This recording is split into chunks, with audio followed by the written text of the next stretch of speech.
નસવાડી ખાતે બરોડા ડેરીના નસવાડી ઝોનના બિનહરીફ વિજેતા થયેલા જીબી સોલંકીએ બરોડા ડેરીની 6 બેઠકો બિનહરીફ થશે તેવો દાવો કર્યો છે। વડોદરા જિલ્લાના નસવાડી ઝોનના બરોડા ડેરીના બિનહરીફ વિજેતા ઉમેદવારનો સન્માન સમારંભ રાખવામાં આવ્યો હતો, જેમાં બરોડા ડેરીના માજી ઉપપ્રમુખ જીબી સોલંકીના જણાવ્યા મુજબ મને મતદારોએ બિનહરીફ કર્યો છે અને ડેરીના પ્રમુખો અને મંત્રીઓએ ભેગા મળીને મને બિનહરીફ કર્યો છે। જ્યારે ગત વખતે 6 બેઠકો બિનહરીફ થઈ હતી, આ વખતે પણ 6 બેઠકો બિનહરીફ થશે તેવો દાવો કરવામાં આવ્યો છે। જ્યારે છોટાઉદેપુર જિલ્લામાં વધારે સીટો બિનહરીફ થાય તે માટેના પ્રયત્ન કરવામાં આવે છે। જ્યારે ભાજપનું બોર્ડ ડેરીમાં બેસશે અને જીતનો વિશ્વાસ વ્યક્ત કર્યો છે। નસવાડી ઝોન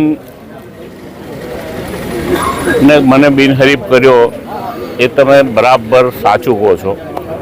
હું બિનહરીફ થયો નથી, કેમ કે મારા કોઈ બિનહરીફ થવામાં પ્રયત્નો હતા નહીં, પણ મારી સામે ફોર્મ ન લેવું એ સંકલ્પ આખા ઝોનના તમામ મતદાર અને પ્રતિનિધિઓનો હતો, એટલે મને બિનહરીફ કર્યો છે। એટલું જ નહીં, પણ આજનો આ પ્રસંગ છે એ પણ મેં નથી રાખ્યો।